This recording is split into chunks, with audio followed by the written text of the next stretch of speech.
रघुवीर का गरीब परिवार एक बड़ी हवेली से सटे पुराने कच्चे मकान में बड़ी मुश्किल से गुजर बसर कर रहा था। उसके परिवार में उसकी पत्नी सुजाता, बेटा वीरेंद्र, बहू प्रिया और पोती मीरा रहते थे। वीरेंद्र पास की ही हवेली में सेठ मोहनलाल के यहाँ ड्राइवर की नौकरी करता था और घर का सारा खर्चा वही चलाता था। कुछ दिनों बाद सेठ मोहनलाल के बेटे की शादी हो गई और उनकी नई बहू संध्या ब्याह कर अपने ससुराल आ गई। ओह माय गॉड आदित्य, ये तुमने किसी ड्राइवर रख लिया है? देखो तो कैसे गाड़ी चला रहा है, जैसे कोई बैलगाड़ी चला रहा हो। संध्या ने नाराजगी से कहा, भाभी जी, ठंड का मौसम है और कोहरा बहुत ज्यादा है, इसलिए गाड़ी धीरे चला रहा हूँ। वीरेंद्र ने विनम्रता से जवाब दिया। दो कोढ़ी के नौकर, भाभी जी नहीं, मैडम या मालकिन कहने की आदत डाल लो, समझे। कुछ देर बाद वे हवेली के बाहर पहुँचे।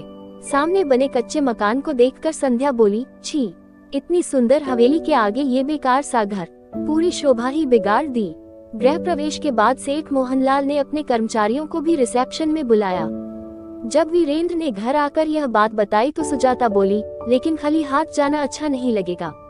प्रिया बोली, माँ टेंशन मत लीजिए, मैं बहुत अच्छा केक बना लेती हूँ, वही बना कर ले चलेंगे। शाम को जब वे रिसेप्शन में पहुँचे तो सेठानी ने संध्या को सभी से मिलवाया। संध्या बहू, ये प्रिया है, हमारे ड्राइवर वीरेंद्र की पत्नी, और यह उनके माता पिता और बेटी मीरा हैं। नमस्ते, मैं आपके लिए केक लाई हूँ, मैंने अपने हाथों से बनाया है, प्रिया ने मुस्कुराकर कहा। संध्या ने घृणा से कहा, तुमने ये सोच भी कैसे लिया कि मैं तुम्हारे जैसे लोगों के हाथ का बना केक खाऊंगी?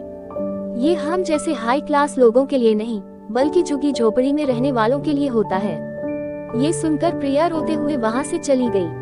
घर जाकर भी वह बहुत रोई, लेकिन उसकी सासू माँ ने उसे समझाया, बहू, इन बड़े लोगों की सोच ऐसी ही होती है, तू मत परेशान हो। वीरेंद्र ने मुस्कुराते हुए कहा, बहू, हमें तो पता है कि तू कितना अच्छा केक बनाती है, चल हमें ही बनाकर खिला। प्रिया ने अपने आंसू पोंछे और सबके लिए केक बनाया। जब उन्होंने चखा तो बोले, वाह, ये तो किसी 5 स्टार होटल के केक से भी अच्छा है। प्रिया ने उत्सुकता से कहा, माँ जी, यह एक नया फ्लेवर है, बड़े लोग ऐसे केक पसंद करते हैं, तो फिर तू अपना केक का काम क्यों नहीं शुरू कर लेती? सासू माँ ने सलाह दी। धीरे धीरे प्रिया ने अपने केक का काम शुरू कर दिया। एक दुकानदार ने उसके बनाए केक को चखा और बहुत पसंद किया। बहन जी, आप मेरे लिए रोज केक बना सकती हैं, हम मुनाफा आधा आधा कर लेंगे। प्रिया ने हाँ कर दी और केक बेचने लगी। दूसरी ओर संध्या अपनी शानो शौकत में व्यस्त थी। एक दिन उसने अपने ससुर से कहा, पिताजी, मुझे 80,000 रुपए चाहिए, मुझे शॉपिंग करनी है।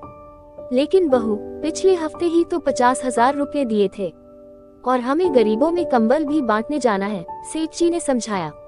ओह माय गॉड, मुझे इन थोड़े बहुत पैसों के लिए आपकी बातें सुननी पड़ेंगी। इधर प्रिया के केक को लोगों ने बहुत पसंद किया।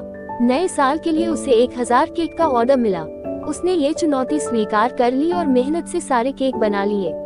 उधर संध्या ने एक महंगी बेकरी से केक मंगाया, लेकिन अचानक उसका पैर फिसल गया और वह केक पर गिर गई, जिससे पूरा केक खराब हो गया। जब उसने दूसरी दुकानों पर फोन किया तो सभी केक बिक चुके थे। अब क्या करूं? वह घबरा गई। किसी ने उसे बताया कि प्रिया ने 1000 केक तैयार किए हैं। संध्या प्रिया के घर गई और मिन्नतें करने लगी, प्लीज मेरी मदद कर दो, सारे केक खराब हो गए। प्रिया ने अपना एक केक उसे दे दिया। माँ, आपने अपना केक क्यों दे दिया? अब हम नया साल कैसे मनाएंगे? मीरा ने कहा। संध्या ये सुनकर भावुक हो गई और बोली, आप सब मेरे घर चलिए, हम सब साथ में नया साल मनाएंगे। उस दिन संध्या को एहसास हुआ कि असली खुशी दूसरों का सम्मान करने और उनके साथ खुशियां बांटने में है। अगर आपको ये कहानी पसंद आई हो तो हमारे चैनल को लाइक, शेयर और सब्सक्राइब करना ना भूलें।